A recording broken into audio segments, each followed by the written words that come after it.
ॐ नमस्ते सिद्धसेनानि आर्जे मन्दरवासिनि कुमारी काली कपाली कपिले कृष्णपिङ्गले भद्रकाली नमस्तुभ्यं महाकाली नमोऽस्तु ते चण्डिचण्डे नमस्तुभ्यं तारिणी वरवर्णिनि कात्यायनी महाभागे कराली विजयी जय शिखी पिच्छध्वजोद्धरे नानाभरणभूषिते अट्टशूलो प्रहरणे खड्गखेटकधारिणी गोपेन्द्रुशानजे ज्येष्ठे नन्दगोपकुलोद्भवे महिषासुरप्रिये नित्यं कौशिकी पीतवासिनी अट्टहासे ककमुखी नमस्तस्तु रणप्रिये ऊमे शाकम्भरी शेते कृष्णे कैटवनाशिनी हिरण्याक्षी विरूपाक्षी सुधूम्राक्षी नमोऽस्तु ते वेदश्रुति महापुण्ये ब्रह्मणे जातवेदसे जम्बूकोटचैत्येषु नित्यं सन्निहितालये तं ब्रह्मविद्याविद्यानां महानिद्रा च देहिनां स्कन्धमातो भगवती दुर्गे कान्तारवासिनी सहाकारा सदा चैव कराकाष्ठा सरस्वती सावित्री वेदमाता च तथा वेदान्त उच्यसे स्तौतासि तं महादेवी विशुद्धे नान्तरात्मना जयो भवतु मे नित्यं तं प्रसादाद्रनिजिरे कान्तारभयदुर्गेषु भक्तनामालयेषु च नित्यं वससि पाताले युद्धे जयसि दानवान् तं जम्भनी मोहिनी च मायारी श्रीस्तथैव च सन्ध्या प्रभावती चैव सावित्रीजननी तथा तुष्टिपुष्टिधीतिदीप्ति चन्द्रादित्यो विवर्धिनी भूतिमताङ्गैः वीक्षसे सिद्धचारणैः। পূর্ণ সময় আগত সেই অষ্টমী এবং নবমীর সন্ধিক্ষণ চারিদিকে শঙ্খধ্বনিতে ধ্বনিত হচ্ছে আকাশ বাতাস, আর তার সাথে ঘণ্টার ধ্বনিতে ধ্বনিত হচ্ছে সেই চারিদিকের বাতাবরণ। তারই মধ্যে সেই সন্ধিক্ষণ উপস্থিত, যে সন্ধিক্ষণে দেবীর পূজা হয়ে থাকে। দুর্গাপূজা অষ্টমী নবমী তিথির সন্ধিতে যে পূজা হয় সেটি সেই সন্ধি পূজা নামে খ্যাত। অষ্টমীর শেষ 24 মিনিট এবং নবমীর প্রথম 24 মিনিট, মোটেই 48 মিনিটের মধ্যে এই পূজা সমাপন করতে হয়। সন্ধি পূজা খুবই মাহাত্ম্যপূর্ণ। ভক্ত মানুষে এই পূজার একটি বিশেষ ব্যঞ্জনা রয়েছে। প্রচলিত বিশ্বাস, দেবী এই সময় প্রতিমায় বিশেষভাবে আবির্ভূত হন এবং এই তারই একটি বিশেষ চমকপ্রদ ঘটনার কথা বলা যাক। 1885 খ্রিস্টাব্দের ভাদ্র মাস, শ্রীরামকৃষ্ণ কঠিন গর্ভরোগে আক্রান্ত। চিকিৎসার সুবিধার জন্য ভক্তরা তাকে দক্ষিণেশ্বর থেকে কলকাতার শ্যামপুকুর অঞ্চলে একটি বাড়িতে এনে রেখেছেন। প্রখ্যাত হোমিওপ্যাথিক ডাক্তার মহেন্দ্রলাল সরকারের তত্ত্বাবধানে তার চিকিৎসা চলছে। ক্রমে শারদীয়া দুর্গাপূজার দিন এগিয়ে আসছে। সে বছর শ্রীরামকৃষ্ণের অবশিষ্ট ভক্ত সুরেন্দ্রনাথ মিত্র তার বাড়িতে দুর্গোৎসবের আয়োজন করেছেন। শ্যামপুকুরে অনতি দূরেই সুরেন্দ্রের বাড়ি। তার দুঃখ অসুস্থতার জন্য শ্রীরামকৃষ্ণের পক্ষে প্রত্যক্ষভাবে পূজায় যোগদান করা সম্ভব নয়। পূজা যথারীতি আরম্ভ হয়েছে। মহাষ্টমীর দিন বিকালে অনেক ভক্ত শ্যামপুকুর বাটিতে সমবেত হয়েছেন। ডাক্তার মহেন্দ্রলাল সরকারও সেদিন উপস্থিত ছিলেন। নরেন্দ্রনাথের পরবর্তীকালে স্বামী বিবেকানন্দের সুধাকণ্ঠে ভক্তিগীতি শুনতে শুনতে উপস্থিত সকলে আনন্দে আত্মহারা। দেখতে দেখতে রাত 7:30 হয়ে গেল। ডাক্তার সরকার বিদায় নিয়ে উঠে দাঁড়াতেই শ্রীরামকৃষ্ণ ভাবে সমাধিস্থ হয়ে পড়লেন। একেবারে বাহ্যজ্ঞান শূন্য। ভক্তদের দৃঢ় বিশ্বাস তখন অষ্টমীর সন্ধি পূজার লগ্ন। অবচেতনায় এই শুভক্ষণ অন্তরে সঞ্চারিত হওয়াতেই শ্রীরামকৃষ্ণের এই দিব্য সমাধিভঙ্গের পর তার ওই সময়কার দর্শন সম্বন্ধে তিনি ভক্তদের বলেছিলেন, এখান হইতে সুরেন্দ্রের বাড়ি পর্যন্ত একটা জ্যোতি রাস্তা খুলিয়া গেল। দেখিলাম তাহার ভক্তিতে প্রতিমায় মার আবেশ হইয়াছে। তৃতীয় নয়ন দিয়া জ্যোতিরশ্মি নির্গত হইতেছে। দালানের ভিতরে দেবীর সম্মুখে দীপমালা জ্বলিয়া দেয়া হইয়াছে। আর উঠানে বসিয়া সুরেন্দ্র ব্যাকুল হৃদয়ে মামা বলিয়া রোদন করিতেছে। তোমরা সকলে তাহার বাটিতে এখনই যাও, তোমাদের দেখলে তাহার প্রাণ শীতল হইবে। শ্রীরামকৃষ্ণের কথা মতো সকলে তখনই সুরেন্দ্রের বাড়ি গিয়ে জানতে পারলেন শ্রীরামকৃষ্ণের সমাধি অবস্থায় দৃষ্ট ঘটনা যথার্থ। যা হোক, এবার আমরা সেই সন্ধি পূজার মাহাত্ম্য প্রসঙ্গে আসি। অষ্টমী নবমী সন্ধিকালয়ং বৎসরাত্মক তত্রৈব নবমী ভাগ কাল কল্পান্তমক মম। অষ্টমী নবমীর সন্ধিকালের পূজা 1 বছরের তুল্য। অর্থাৎ দেবীর বর্ষব্যাপী পূজায় যে ফল হয়, সন্ধির অষ্টমী ভাগে একবার পূজা করলে সে ফলের তুল্য ফল হয়। আর কল্পকাল পুজো করলে যে ফল হয়, সন্ধি নবমী ভাগে পূজা করলে সে ফল হয়। রাবণ বধের জন্য শ্রীরামচন্দ্রের হয়ে ব্রহ্মা দেবীর বোধন করেছিলেন। ব্রহ্মা বললেন, হে মঙ্গলময়ী, রাবণ নিধনের জন্য এবং রামচন্দ্রের প্রতি অনুগ্রহ লাভের উদ্দেশ্যে অকালে আমরা তোমার বোধন করছি। আজ শুভ আশ্বিন মাসের আদ্রা নক্ষযুক্ত কৃষ্ণ নবমী তিথি।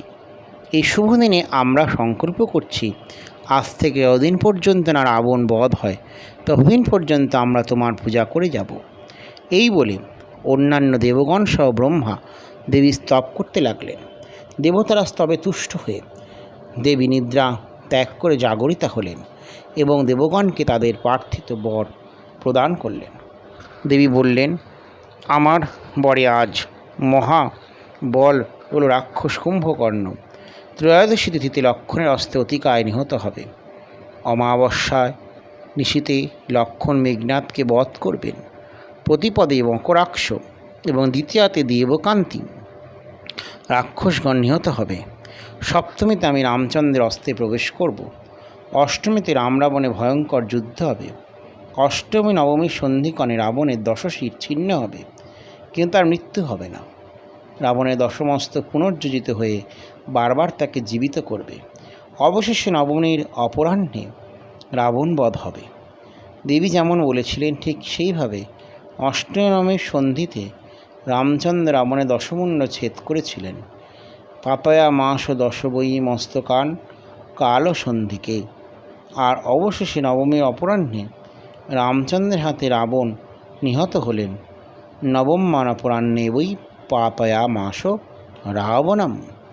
হ্যাঁ, এই সন্ধিক্ষণে সেই রাবণের ছিন্ন মস্তক কিন্তু হয়েছিল।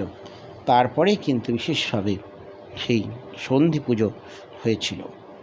এবার আমরা যাই এই যে চামুণ্ডা, তার কথায় আমরা জানি সেই বৈশ্য সমাধির কথা, যারা বিশেষভাবে দুর্গা পুজো করেছিলেন তাদের সেই বিশেষ আকুতি নিয়েই তারা কিন্তু পুজো করেছিলেন। চণ্ডী গ্রন্থের সেই প্রথম দিকেই সুরতবস্যের কথা আমরা জানি। সেইখানেই সেই বলা আছে, কিং করমি না বদভাতি মম নিষ্ঠুরতাং মনো। নিজের মনোবৃত্তির কাছে বৈশ্যের অসহায় আত্মসমর্পণ। সেই ব্যাসদেব তাই যথার্থে বলেছেন, চিত্ত নদী উভয়ত বাহিনী বহুতি পাপায় বহুতি কল্যাণায় চ। আসক্তি পাপের পথে প্রেরণ করে, অনাসক্তি বৈরাগ্য মানুষকে কৈবল্যাভিমুখী করে। সুরতের কাছে সমাধির অকপট স্বীকারোক্তি, মম মনো আমার মন নিষ্ঠুরতাং নিষ্ঠুর ভাব নবাদ ভাঁতি অবলম্বন করছে না, অর্থাৎ আমি কঠোর হতে পারছি না। দুঃখ, আঘাত, প্রতিকূলতা জীবনের বড় শিক্ষক। শিশু আগুনকে খেলনা ভেবে হাত দিয়ে যখন দগ্ধ হলো, তখন সেই দহন জ্বালা তার জীবনে চিরস্মরণীয় হয়ে থাকলো। যতদিন বেঁচে থাকবে আগুন থেকে সে এখন নিরাপদ দূরত্ব বজায় রাখবেই। কিন্তু বিষয়াসক্তি তথাকথিত আত্মীয়কে আত্মার আত্মীয় বলে মনে করা মানুষের দুঃখের কোনো অপরান্তে নিজেকে নিক্ষেপ করে তার যেন এক অনবদ্য উদাহরণস্বরূপ শ্রুত সমাধি। আর সেই শ্রুত সমাধির আবার মনে সে নির্বাসনা আনার উপায় কি? সেই শ্রী শ্রী চণ্ডী। সেই জন্য তারা সেই মেধা ঋষির কাছ থেকে চণ্ডীর কথা শুনে তারা চণ্ডীর পূজায় আগ্রহী হয়ে উঠলেন।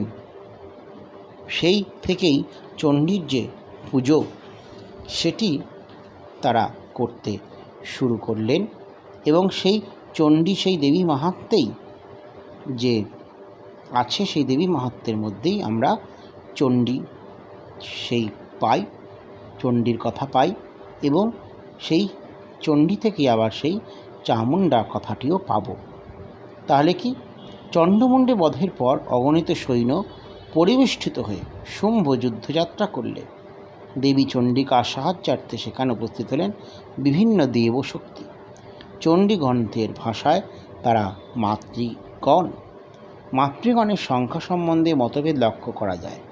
কোথাও মাতৃগণ সংখ্যায় 8, ব্রাহ্মী মাহেশ্বরী কৌমারী বৈষ্ণবী বারাহী নারসিংহ ইন্দ্রী চামুণ্ডা। অন্যত্র তালিকাটি এই রকম: ব্রহ্মাণী বৈষ্ণবী রুদ্রী কৌমারী শিবদূতী ঐন্দ্রী নারসিংহে বারাহী। আবার সপ্তমাতৃকার উল্লেখ পাওয়া যায়: ব্রাহ্মী মাহেশ্বরী কৌমারী বৈষ্ণবী বারাহী মাহেন্দ্রী ও চামুণ্ডা। দেবী মাহাত্ম্যে মাতৃকার সংখ্যা 9 এবং সেখানে সেই শিবদূতী এইটিও পাওয়া যাচ্ছে। সুতরাং আমরা চামুণ্ডা কথাটা কিন্তু পেয়ে যাচ্ছি সেই দেবী মাহাত্ম্য থেকেই। দেখা যাচ্ছে কি সংখ্যার আলোচনা দূরে রেখে যে মূল যে প্রসঙ্গ, স্থূল দৃষ্টি ও বহুতত্ত্বদর্শী অসুরের অভিযোগ হেলায় উড়িয়ে দিয়ে দেবী চণ্ডিকার প্রত্যুত্তরে বললেন, এই পৃথিবীতে আমি একাকিনী বিরাজমানা। বলে দুষ্ট দেখ, এইসব আমারই বিভূতি, তারা সবাই আমাতেই অনুপ্রবেশ করছেন। এই প্রসঙ্গে স্মরণীয় সেই দেবী গীতায় হিমালয়ের প্রতি ভগবতীর বাক্য। কি আছে তাতে?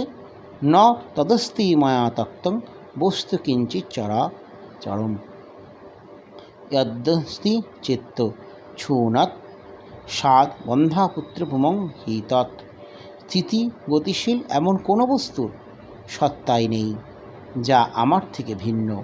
তবে যদি কিছু থাকে তা অবশ্যই হবে বন্ধাপুত্র সদৃশ অলিক। বর্তমান প্রবন্ধের সেই যে আলোচনা যেটা আমরা করছি সেটা কি? সেই চামুণ্ডা শব্দের সেই আলোচনা থেকে আমরা যাব সন্ধি পূজার সেই বিশেষ তাৎপর্যে। চামুণ্ডা শব্দের প্রচলিত অর্থ হচ্ছে কি চণ্ডমুণ্ড ঘাতিনী দেবী। একটু সংস্কৃত ব্যাকরণের কথা দিয়ে বলি যে মধ্যবর্তী বর্ণলোপের ফলে কৃষদর শব্দের মতো চামুণ্ডা শব্দটি নিষ্পন্ন হয়েছে। চণ্ডশ্চ মুণ্ডশ্চ চণ্ডমুণ্ডৌ দ্বন্দ্ব সমাস। তারপর চণ্ডমুণ্ড সম্বন্ধী এই অর্থে অন প্রত্যয় করে চাণ্ডমুণ্ড এইটি হয়। তা এরপর কৃষদ্বারা দ্বিত্বাৎ চাণ্ডর দন্তের নয়ডার লোপে চামুণ্ড এই রূপ হয়। এরপর স্ত্রীলিঙ্গের বিবক্ষাবশত টাপ প্রত্যয় করে চামুণ্ডা শব্দে নিষ্পন্ন হয়। চামুণ্ডা শব্দে অর্থ নিরূপণ করেছেন দেবী মাহাত্ম্যে দেবী চণ্ডিকা নিজেই। সপ্তম অধ্যায় মেধঋষি রাজা সুরতকে বলছেন, তবানীত ততো দৃষ্টা চণ্ডমুণ্ডো মহাসুরৌ উবাচ কালীং কল্যাণী ললিতং চণ্ডিকা বচঃ। তারপর সেই কালী কর্তৃক আনীত চণ্ডমুণ্ড দুজন মহাসুরকে দেখে কল্যাণময়ী চণ্ডিকা মধুর বাক্যে কালীকে বললেন, যস্মাচ্চণ্ডশ্চ মুণ্ডঞ্চ গৃহীতা তোম পাগতা চামুণ্ডেতি তত লোকে খ্যাতা দেবী ভবিষ্যসি। এই চামুণ্ডাই সন্ধি পুজোয় বিশেষভাবে দুর্গার কাছে পুজো করা হয়। সেখানে চামুণ্ডা মূর্তি থাকে না, সেই দুর্গার মধ্যে চামুণ্ডা কালীকে চিন্তা করে পুজো করা হয়ে থাকে। কারণ চামুণ্ডার মধ্যেই সেই বিশেষ শক্তি নিহিত, সেই বিজয় শক্তি এবং তামসিক শক্তি, যা জয়কারিণী শক্তি। হে দেবী, যেহেতু তুমি চণ্ড মুণ্ডকে নিয়ে উপস্থিত হয়েছ, সেই কারণে জগতে চামুণ্ডা নামে তুমি বিখ্যাত হবে। এখানে টিকাকারদের ব্যাখ্যায় কিছুটা পার্থক্য দেখতে পাওয়া যায়। কারো মতে কালী চণ্ডাসুরের মস্তক ও মুণ্ডাসুরের মস্তক সমন্বিত মৃত শরীরটি নিয়ে চণ্ডিকার কাছে উপস্থিত হয়েছিলেন। এর কারণে দেবী মাহাত্ম্যে বলা হয়েছে, অথ মুণ্ডহোপধাবতাং দৃষ্টা চণ্ডং নিপাতিতম তমোপ্য পাতয়দ্ভূমৌ সা খড়গাভিহতং রুষা। এরপর চণ্ডকে নিহত দেখে মুণ্ড তার দেবী চণ্ডিকার দিকে ছুটে গেল। দেবী চণ্ডিকা তাকে ক্রোধে খড়গ দিয়ে হত্যা করে ভূমিতে ফেলে দিলেন, অর্থাৎ তাকে হত্যা করে ভূপাতিত করেছিলেন। তার মস্তক ছেদন করেছেন বলে স্পষ্ট উল্লেখ সেখানে কিন্তু দেখা যায় না। তবে খড়গের দ্বারা আঘাত করে তাকে ভূপাতিত করেছিলেন, এই কথা থেকে অনুমান করা যেতে পারে যে তিনি খড়গের দ্বারা মুণ্ডে শিরচ্ছেদ করেছিলেন। আবার সপ্তম অধ্যায় ত্রয়োবিংশ মন্ত্রে আছে, শিরশ্চণ্ডস্য কালী চ ঘৃত্তা মুণ্ডম এব চ প্রাহু প্রচণ্ডহট্টহাস মিশ্রম ভেত্ত চণ্ডিকাম। দেবী কালিকা নিহত চণ্ডের মস্তক এবং মুণ্ডকে নিয়ে চণ্ডিকার কাছে উপস্থিত হয়ে বিশাল অট্টহাস্য করে বললেন, উদ্ধৃত শ্লোকে যেহেতু স্পষ্টতই রয়েছে শিরশ্চণ্ডস্য চণ্ডাসুরের মস্তককে এবং মুণ্ডম এবচ মুণ্ডকেও, অর্থাৎ চণ্ডের ক্ষেত্রে যেহেতু শির বা মস্তক এই শব্দটি প্রযুক্ত হয়েছে বা মুণ্ডের প্রসঙ্গে নেই, তাই কেউ কেউ বলেন মুণ্ডের মৃত শরীরটি নিয়েই কালী চণ্ডিকার কাছে উপস্থিত হয়েছিলেন। আবার অন্য একজনের টিকাকার যে মত, তাতে দেখা গেছে কি মুণ্ড শব্দের লাক্ষণিক অর্থ সেই মস্তকই গ্রাহ্য করে। সেই মুণ্ড শব্দের প্রাথমিক অর্থ সেই মুণ্ডসুর। মুণ্ডাসুরের অবয়ব যে মুণ্ড বা মস্তক, সেটি এখানে বুঝতে হবে। অন্য একজন টিকাকার আবার বলছেন যে সেই তস্মাচ্চণ্ডঞ্চ মুণ্ডং চ গৃহীত্বা, মুণ্ডঞ্চ গৃহীত্বা পাঠটি তিনি গ্রহণ করেননি। মুণ্ডাসুরে এটি এই অর্থে মুণ্ড শব্দের সাথে অন প্রত্যয় যোগে মৌণ্ড শব্দটি নিষ্পন্ন হয়েছে, তাই মৌণ্ড শব্দের অর্থ মুণ্ডাসুরের মস্তক। সুতরাং আমরা যে চামুণ্ডার রূপের এবার বর্ণনায় আমরা আসি। দেবী চামুণ্ডা রূপের বর্ণনায় তার শব্দ নামের বর্ণনা প্রথমে শেষ করলাম। এবার দেবীর যে রূপের বর্ণনা সেটি কীরকম আমরা পাই, সেখানে আমরা তন্ত্রসারে পাব, দ্রংষ্টা কোটি বিষ অঙ্কটা সুবদনা সাম্রান্ধকারে স্থিতা খট্টাঙ্গা শনিগুরু দক্ষিণ করা বামেন পাশাংশির শ্যামা পিঙ্গলমূর্ধজা ভয় করি শার্দূল চর্মাবৃতা চামুণ্ডা শববাহিনী জপবিধৌ ধেয়া সদা সাধকৈহি উৎকট দন্তে ভীষণাকারা অথচ প্রসন্নমুখী গহন অন্ধকারে বিরাজমানা দেবী চামুণ্ডা। ডান দিকের হাতে তার খট্টাঙ্গ বজ্র, বাঁ দিকের হাত দুটিতে পাশ নরমুণ্ড, দেবী কৃষ্ণবর্ণা, কেশ রাশি তার পিঙ্গল বর্ণ। তিনি ভয়ঙ্করী, ব্যাঘ্রচর্ম পরিহিতা শববাহিনী। সাধকগণ জপের সময় সর্বদা চামুণ্ডাকে ধ্যান করবেন। এই দুর্গাপূজা ছাড়াও কিন্তু কালী পূজাতেও চামুণ্ডার পুজো হয়, জগদ্ধাত্রী পুজো হয়, অন্নপূর্ণা পুজো হয়। তান্ত্রিক বিভিন্ন পূজাতেই কিন্তু চামুণ্ডা পূজা হয়ে থাকে, আলাদা করেও চামুণ্ডার পূজা হয়ে থাকে। আবার দুর্গাপূজাতে মান অধিষ্ঠাত্রী দেবী চামুণ্ডা, সেখানেও কিন্তু চামুণ্ডার পূজা হয়ে থাকে। আবার নবমী যে পুজো, তাতেও সেই অষ্টমীর সন্ধি যে পুজো, তাতে সেই সন্ধিক্ষণে চামুণ্ডা পুজো হয়। আবার নবঘটের যে অষ্টমীতে নবমীতে যে পূজা হয়, সেখানেও কিন্তু চামুণ্ডারই পুজো হয়ে থাকে, সেখানেও চামুণ্ডার পুজো হয়ে থাকে। নবপত্রিকা স্নানের পর তাকে যখন পূজাগৃহে প্রবেশ করা হয়, তখনও সেখানে বলা হয় সেই চামুণ্ডারূপী নবপত্রিকাকে চিন্তা করে প্রবেশ করার কথা বলা হয়ে থাকে। আবার যখন দেবীর স্থিরতা চিন্তা করা হচ্ছে, তখনও কিন্তু চামুণ্ডাকে কথা বলা হয়ে থাকে এবং সেই চণ্ডিকার কথাও বলা হয়ে থাকে। অতএব এই চামুণ্ডা কিন্তু বারংবার রয়েছে দুর্গাপূজা মধ্যে, আর সেই দেবীকেই এই মূল সন্ধিক্ষণে পুজো করা হয়ে থাকে, যেই পূজার দ্বারা সমস্ত ফল লাভ সাধকের হয়। কালিকা পুরাণে মার্কণ্ড পুরাণের অন্তর্গত দেবী মাহাত্ম্যে চামুণ্ডার রূপ বর্ণনা স্মরণ করা যেতে পারে। সেখানে যে ধ্যান মন্ত্রটি আছে সেটি দুর্গাপূজার চামুণ্ডা পূজার ক্ষেত্রে কিন্তু ব্যবহার হয়ে থাকে।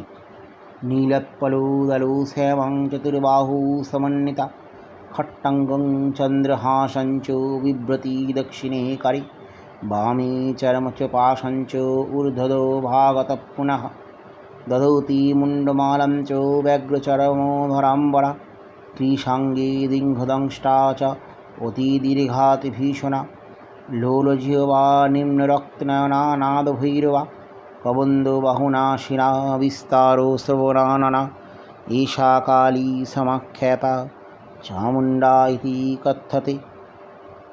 আবার কোনো কোনো জায়গায় পাঠান্তর এষা তারা হুয়া দেবী চামুণ্ডাতি যা গীয়াতেও আছে।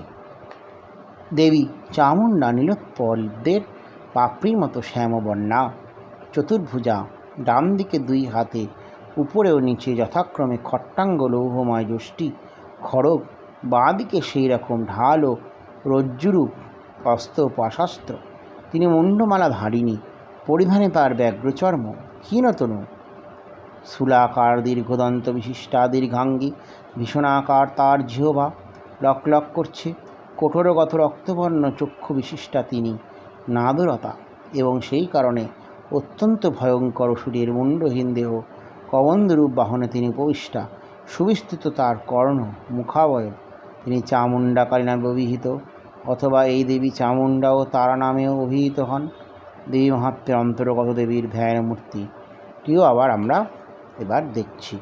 সেখানে আছে কি ভ্রুকুটি কুটিলাতস্যা ললাট ফলকাদ্রুতম কালী करालवदना विनिष्क्रांता शिपाशिनी विचित्र खट्टांगधरा नरमाला विभूषणा दीपिचर्म परिधाना सूक्ष्मंशाति भैरवा অতি বিস্তার বদনা জিহ্বালরভীষণা নিম্নগ্না রক্তনয়না নাদাপরিত দিংমুখা। এর অর্থ দেবীর ভ্রুভঙ্গির দ্বারা কুঞ্চিত ললাট দেশ থেকে দ্রুত বেগে ভীষণাননা খড়গ ও পাশধারিণী কালী নির্গত হলেন।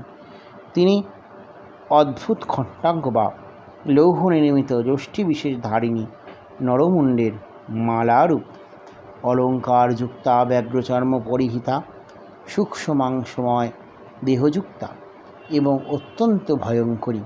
অতি বিস্তৃত তার মুখ, জিহ্বা সঞ্চালন করার ফলে তিনি ভয়প্রদা।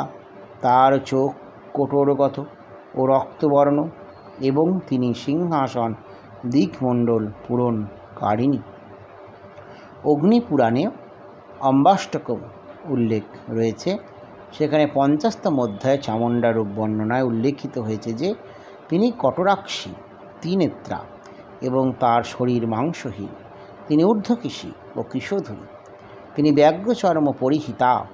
তার বাম হাতে নরকপাল, কুঠার এবং ডান হাতে শূল ও কর্তারি বা কাটারি।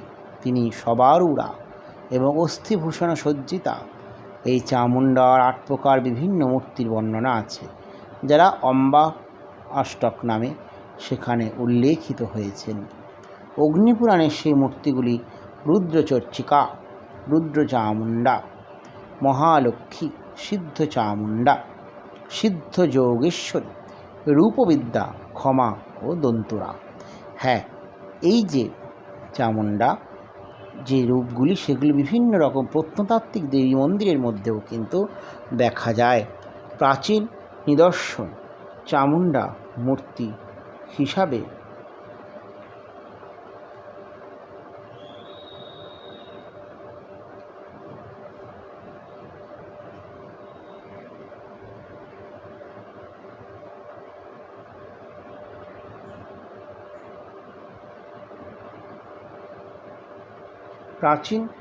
এই যে চামুণ্ডা মূর্তির যে হিসেবে বর্ণনা, সেই বর্ণনায় দেখা গেছে যে আমরা এই মূর্তিগুলিকে কিন্তু পাই। কখনো রুদ্র চামুণ্ডার মূর্তি, কখনো মহালক্ষ্মীর মূর্তি, কখনো সিদ্ধ চামুণ্ডার মূর্তি বা সিদ্ধ যোগেশ্বরীর মূর্তি আমরা পেয়ে থাকি। বিভিন্ন রকমের মন্দিরেও কিন্তু চামুণ্ডা মূর্তি পাওয়া যায়। এবার আমরা আসব চামুণ্ডা শব্দের সেই বিশেষ যে বীজ মন্ত্রাদি আছে তার বিশেষ ব্যাখ্যায়। চামুণ্ডা শব্দের অপর অর্থ কি? ব্রহ্মবিদ্যা। দেবী চণ্ডিকার নবাক্ষর বা নবান্ন মন্ত্রের অন্তর্গত চামুণ্ডা শব্দের এই অর্থই ব্যাখ্যাকারদের অভিপ্রেত। নবান্ন মন্ত্রটি ঐং হ্রিং ক্লিং চামুণ্ডেই বিচ্ছেই।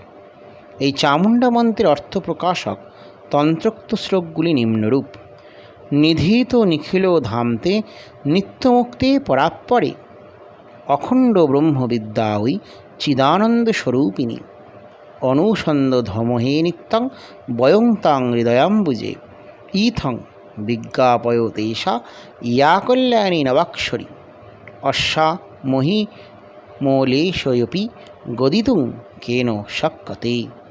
এই হলো চামুণ্ডার তন্ত্রোক্ত যে শ্লোকটির যে ব্যাখ্যা সেটি পাওয়া যাচ্ছে। অর্থাৎ কি না, ঐং হ্রিং ক্লিং চামুণ্ডা ওই বিচ্চ এবং এই সাতটি পদের দ্বারা মন্ত্রটি সাতটা ভাগকে বিভক্ত হয়। হে ঐং মহাসরস্বতী, বিং চিদাত্মক হে হ্রিং মহালক্ষ্মী চ সদাত্মিকে হে ক্লিং মহাকালী। ই আনন্দরূপে চামুণ্ডা ওই অখণ্ড ব্রহ্মবিদ্যা প্রাপ্তয়ে অখণ্ড ব্রহ্মবিদ্যা লাভের জন্য বয়ং নিত্যং হৃদয়াম্বুজে তাং ধেয়ম, আমরা সর্বদা হৃদয় পদ্মে তোমাকে ধ্যান করব। এই হলো মন্ত্রোক্ত পদগুলির সন্ন্বয় অর্থ।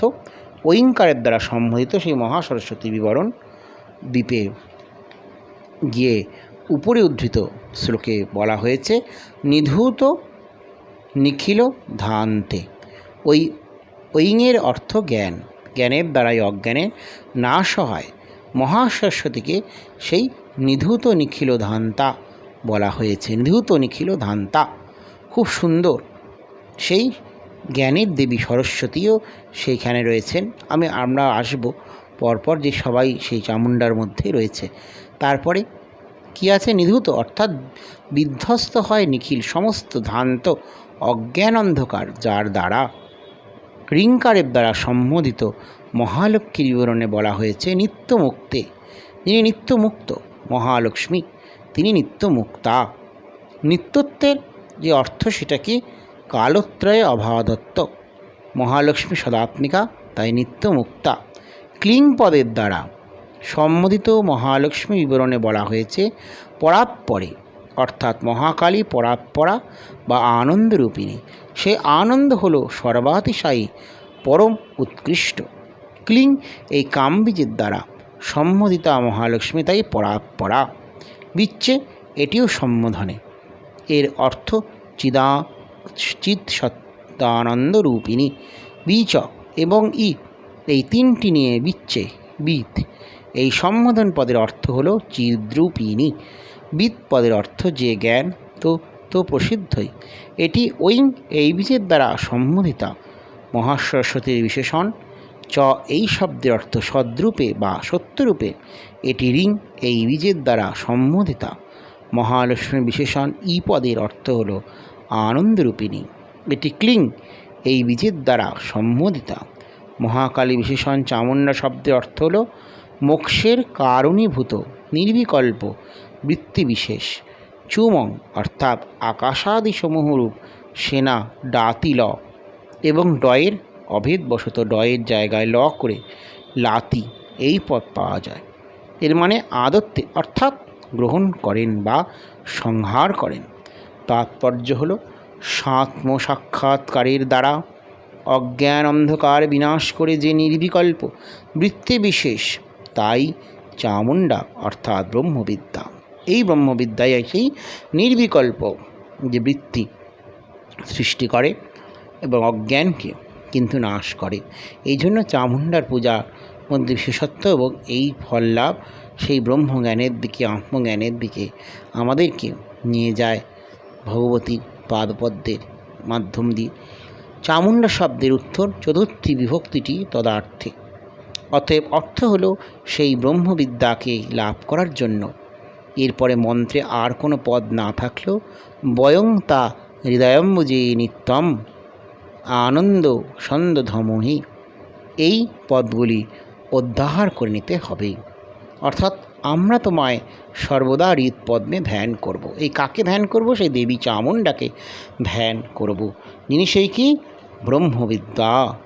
আবার অন্যত্র বলা হয়েছে ঐং রিং ক্লিং, এই তিনটি বীজ অব্যয় এবং চতুর্থান্ত, অর্থাৎ ওই মহাসরস্বতী স্বরূপিণ্যই মহাসরস্বতী স্বরূপাকে, রিং মহালক্ষ্মী স্বরূপিণ্যই মহালক্ষ্মী স্বরূপাকে, ক্লিং মহাকালী রূপিণ্যই মহাকালী স্বরূপাকে।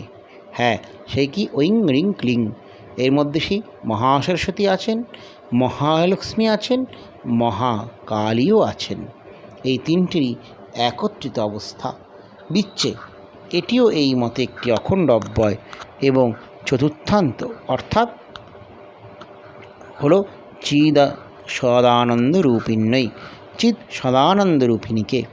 এটিকে অখণ্ড স্বীকার করে করার যুক্তি হলো ন্যাস প্রকরণে মন্ত্রকে পদে পদে ভেঙে ন্যাস করার উপদেশ দেওয়া হলেও বিচ্ছে এটিকে বিভক্ত করার কথা বলা হয়নি। হুমায়ুতে সাহাবীজ যুক্ত করে পাঠ করার নিয়ম থাকায় তখন মন্ত্রাদি সান্যায় রূপ হবে ঐং মহাসরস্বতী রূপিণ্যই, রিং মহালক্ষ্মী রূপিণ্যই, ক্লিং মহাকালী রূপিণ্যই, বিচ্ছে চিৎ সদানন্দ রূপিণ্যই, চামুণ্ডা ঐ তদাখ্যা ঐ দেবতা ঐ সাহা নিবেদতে। অর্থাৎ মহাসরস্বতী স্বরূপিণী, মহালক্ষ্মী স্বরূপিণী, মহাকালী স্বরূপিণী, এখানে সব সেই স্বরূপিণী করা হয়ে থাকে। চিদানন্দ চিৎ সদানন্দ স্বরূপিণী, সেই চামুণ্ডাকে নিবেদন করা হচ্ছে। এই চিৎ সদানন্দ স্বরূপিণী চামুণ্ডাকে কথাও সেখানে বিচ্ছেদের দ্বারা যে বলা হয়েছিল তার অর্থে এই রকম বলা হয়েছে, সেখানেও সেই স্বরূপিণী। কিন্তু যখন হোম ছাড়া যখন পূজার যে গন্ধাদি উপাচার ইত্যাদি উপাচার দান হয় তখন কিন্তু সেখানে চামুণ্ডা ওই এই চতুর্থী বিভক্তি পদেরই প্রয়োগ দেখতে পাওয়া যায়। সুতরাং সেই পদের উদ্ধার করে পূর্বকৃতিতে অন্যায় করে নিতে হবে। তখন অর্থ হবে কি মহাসরস্বতী স্বরূপিণী, মহালক্ষ্মী স্বরূপিণী, মহাকালী রূপিণী আর চিৎ সদানন্দ রূপিণী চামুণ্ডাকে নিবেদন করা হচ্ছে। আবার কোনো উপাচার দান ছাড়া কেবল মন্ত্রজপাদিতে ওইরূপী নমপদের অধ্যাহার করতে হবে। তখন নমঃ শব্দের অর্থ নমস্কার, অর্থাৎ মহাসরস্বত্যাদি রূপিণী এবং চিৎ সদানন্দ রূপিণী চামুণ্ডাকে নমস্কার। কোথাও আবার বিচ্চা নামক দেবতাকে স্বীকার করা হয়েছে, সেক্ষেত্রে সেটি হবে চামুণ্ডার বিশেষণ বিচ্চা ওই, ঐং রিং ক্লিং ইত্যাদি মন্ত্রে চামুণ্ডার পূজা হয়। সাধারণত স্বতন্ত্র যদি যখন দেবী পূজা হয় তখন চণ্ডীর ক্ষেত্রে, কিন্তু সাধারণত দুর্গাপুরে যখন চামুণ্ডা পুজো হয় তখন কিন্তু সেখানে রিং শ্রিং মন্ত্রে পূজা করা হয়ে থাকে। আবার সেই কালী পূজাতে যখন অষ্টশক্তির অন্তর্গত রূপে পুজো করা হয় তখন রিং ব্রিজ মন্ত্র ব্যবহার করা হয়। সুতরাং সেই দেবীর স্বরূপ কি সেই অসুরমর্দিনী ভয়ঙ্কর তার রূপ। চামুণ্ডা পূজার মাধ্যমে ভয়ঙ্কর রূপেরই আরাধনায় উপদিষ্ট হয়েছে। আর কি সেই উগ্রতা যেখানে স্ফুট, শক্তির বিকাশ যেখানে অধিকতর, মহিষমর্দিনী দেবী দুর্গার রূপে উগ্রতার প্রকাশ তো আছেই, সেটি আবার বহু গুণিত চামুণ্ডা বিগ্রহে। অসীম শক্তি লাভের জন্যেই সাধনার অনুকূল দুর্গাপূজার অষ্টমী নবমী স্থির সন্ধিলগ্নে অতি ভয়ঙ্করী চামুণ্ডার পূজা ভীত হয়েছে। ওষুধ-দরণের মাধ্যমে ব্যাহত সামরিক শক্তির বিজয় বার্তা ঘোষিত হলেও বস্তুত এখানে অসুর শক্তির বিরুদ্ধে দৈবী শক্তির জয় প্রাধান্য প্রতিষ্ঠিত হয়েছে। স্বার্থ ভোগপরায়ণতা অসুর শক্তির অজ্ঞানবদ্ধ জীবের বৈশিষ্ট্য, তাকে নির্মমভাবে আঘাত এবং কোনরূপ সহানুভূতি না দেখিয়ে ধ্বংস করার মাধ্যমেই সাধকের আধ্যাত্মিক প্রগতি সম্ভব হয়। তাই এই ভয়ঙ্করী দেবীর বিজয় বর্ণিত হয়েছে। তার যে রূপের বৈশিষ্ট্য আমরা পাই সেখানে কি শ্যামবর্ণা, তিনি কৃষ্ণবর্ণা, তিনি চতুর্ভুজা, তিনি মুন্ডমালা পরিহিতা, তিনি করাল বদনা, ব্যাঘ্রচর্মধারিণী, আলোহল জিহ্বা, শরীরটি তার অস্থি চর্মসার। শ্যামবর্ণার যে অর্থ মহানির্বাণ তন্ত্রে আছে সেটি একটু আলোচনা করা যাক। কালো রঙের মধ্যে সমস্ত রং লীন হয়ে যায়। বর্ণ শব্দের অর্থ প্রকাশ। সাধারণ দৃষ্টিতে পঞ্চভূতি বিভিন্ন লৌকিক পদার্থের মাধ্যমে আমাদের কাছে প্রকাশিত হচ্ছে। কৃষ্ণবর্ণা কালীর মধ্যে সমস্ত ভূত প্রবেশ করে লীন হয়ে যায়। দেবী তাই নির্গুণা, নিরাকারা। তার কালো রূপের এই হলো রহস্য। তারপর কি তিনি চতুর্ভুজা, পূর্ণতার প্রতীক। তার চারটি ভুজে কি আছে, সেই চতুর্বাহু বিশিষ্টা হয়ে নিজের পূর্ণতাকে তিনি প্রকাশিত করেন। ধর্ম, অর্থ, কাম ও মোক্ষ তিনি দান করেন। তিনি মুন্ডমালা পরিহিতা, শব্দ ব্রহ্মরূপিণী। প্রতিটি পদার্থের সূক্ষ্মরূপ তার বাচক শব্দ। পদার্থটি স্থূল। মুন্ডমালা মাতৃকা বর্ণের প্রতীক, মাতৃকা বর্ণ বাচক শব্দের কারণীভূত। মুন্ডমালা পরিহিতা দেবী চামুণ্ডা তাই জগতের উপাদান কারণ ও আশ্রয়। আবার মাতৃকা বর্ণগুলি বিভিন্ন বীজ মন্ত্র। মুন্ডমালিনী দেবী তাই সমস্ত দেবতার সমষ্টি মূর্তি। এই সমস্ত বীজকে তিনি নিজের কাছে রেখেছেন। যুদ্ধে দেবী হস্তে নিহত অসুরদের মুন্ডগুলি গলায় মালার মতো পরিধান করে আছেন দেবী চামুণ্ডা। এটি তার ভক্ত বাৎসল্য ও পুত্র স্নেহের চরম নিদর্শন। করাল বদনা, জগতের সংহার লীলা সুনিপুণভাবে করে চলেছেন দেবী চামুণ্ডা। যে কাল জগৎভক্ষক সেই কালকেও তিনি গ্রাস করেন। তাই তিনি ভয়ঙ্কর বদনা, ব্যগ্র চরমাম্ব ধরা। জগতে যেসব হিংস্র নিষ্ঠুর প্রাণী আছে তাদের কাছে সবাই অসহায়। অরণ্যের সাপ উৎকুলের মধ্যে ব্যাঘ্রের হিংস্রতা ক্রূরতা সর্বজন বিদিত, কিন্তু এমন শক্তিধর পশুর কালের হাতে রেহাই নেই। কালরূপী মহাকালী চামুণ্ডার হাতে তার মৃত্যু অবধারিত এবং তারই চর্মপরি অর্থাৎ তাকে অভিভূত করে দেবী নিত্য অবস্থান। এই বিষয়টিরই ইঙ্গিতবাহী দেবীর ব্যগ্র চরমাম্বর ধরা এই বিশেষণ। দেবী চামুণ্ডার অন্যান্য বৈশিষ্ট্য তার সেই ভরার রূপকে সূচিত করে। তিনি ব্যগ্রচর্ম পরিধান করে সেই কালের নিয়মকে দেখিয়ে দিয়ে গেছেন। এই চামুণ্ডা পূজার যে বিধি তাতে একটু আসা যাক। সেখানে অবশ্যই আমরা সেই যে শুদ্ধিকরণ আদি আছে সেগুলি করব। পঞ্চাঙ্গ, আত্মশুদ্ধি, স্থান শুদ্ধি, মন্ত্রশুদ্ধি, দ্রব্যশুদ্ধি, শুদ্ধি এবং এই শুদ্ধিগুলি বিশেষভাবে করার প্রয়োজন মহাষ্ট্র নবমীর প্রথম দিকেই, এবং ন্যাসও করব আমরা তার সাথে সাথে, কারণ চামুণ্ডা পূজায় ন্যাস বেশি সংখ্যক সময় ধরে করার বিধি আছে। তারপরেই বিশেষভাবে দেবীর ষোড়শোপচার নিবেদন করা হয়ে থাকে। সেই নিবেদনের মধ্যে তাকে সমস্ত কিছু নিবেদন করা হয়। তার যে আচমন তাতেও কিন্তু সেই বিশেষভাবে স্থূল শরীর, সূক্ষ্ম শরীর, কারণ শরীর শুদ্ধির উপায় বলা হয়ে থাকে। আত্মদত্তায় সাহা, বিদ্যাদত্তায় সাহা, শিবদত্তায় সাহা। আবার পঞ্চাঙ্গ শুদ্ধিরও করা হয়ে থাকে। তিনি করালো বদনা, তার পূজা সেই তন্ত্র পুরাণোক্ত মন্ত্র বিহিত অনুসারে তার সে ধ্যান সম্পন্ন করে মানস পূজা করে তাকে পূজা করা হয়ে থাকে। তারপর তাকে বলিদান করা হয়ে একটি বিধান রয়েছে। খড়গের কথাও সেখানে বলা হয়েছে। সেখানে খড়গের ধ্যানটি এরম আছে: কৃষ্ণবর্ণ সম পিনাক হস্তে যাহার, অর্থাৎ শিবস্বরূপ কালরাত্রিস্বরূপ, যাহার নয়নুগ্র রসযুক্ত রক্তমাল্য দ্বারা অনুলোপিত, রক্তবস্ত্রধারী পাশহস্তে যাহার সেই রূপ, সংসারের এক বিশেষ সহায়ক, রক্তপানরত সংগৃহীত মাংস ভক্ষণকারী খড়গ। আবার এই খড়গ কি বিজয় ধর্মস্বরূপ। সেই খড়গকেও বিশেষভাবে কি করা হয়, পুজো করে বলিদান করা হয়। বলি হচ্ছে আত্মবলি। সেখানে বলিতে কখনো কখনোভাবে বিভিন্ন রকমভাবে সেই বলিকে শোধন করে উপাচার নিবেদন করে বলি দেয়া হয়ে থাকে। সেই বলি কি, বলিতে সেই সাত্ত্বিক বলি করাই বিধিও। কোনো কোনো জায়গায় সেই ছাগ মহিষ বলি দেওয়া হয়, কিন্তু সাত্ত্বিক বলি সর্বশ্রেষ্ঠ। মহিষের অনুকল্প চাল কুমড়ো, ছাগের কাকুর, মৎস্যের ইক্ষুদণ্ড, তাছাড়াও কদলী, রম্ভা, শশা, ত্রিপুষ ইত্যাদি বলিও বিহিত হয়ে থাকে। তবে কি নিজেদের যে সেই রিপু, কাম, ক্রোধ, মায়ামোহ, এইটি হচ্ছে বলি সর্বশ্রেষ্ঠ। এইটি যদি আমরা মায়ের চরণে নিবেদন করতে পারি তবেই সেই সাধকের সর্বশ্রেষ্ঠত্ব প্রাপ্ত হবে এবং আত্মবুদ্ধি জাগ্রত হবে, আত্মজ্ঞান লাভের দিকে সে এগিয়ে যাবে। তারপর সে বলি নিবেদনের পর স্তব পাঠ নিয়োজন করে তার পূজার সমাপন করা হয়ে থাকে। এই যে খড়গটি, সেই খড়গের ক্ষেত্রেও কিন্তু বিভিন্ন বিধি দেখতে পাওয়া যায়। কখনো কোনো খড়গ যেটি বৃহৎ হয় সেটির একটি মাপ রয়েছে, কখনো মধ্যম একটি রূপ হয় সেটি মাপ হয়েছে। খড়গ খুব সাধারণত ছোট হবে না, খড়গ সাধারণত একটু মাঝারি ধরনের হবে এবং শক্ত সামর্থ্য হবে, তবেই সেটি পূর্ণ খড়গে পরিণত হয়।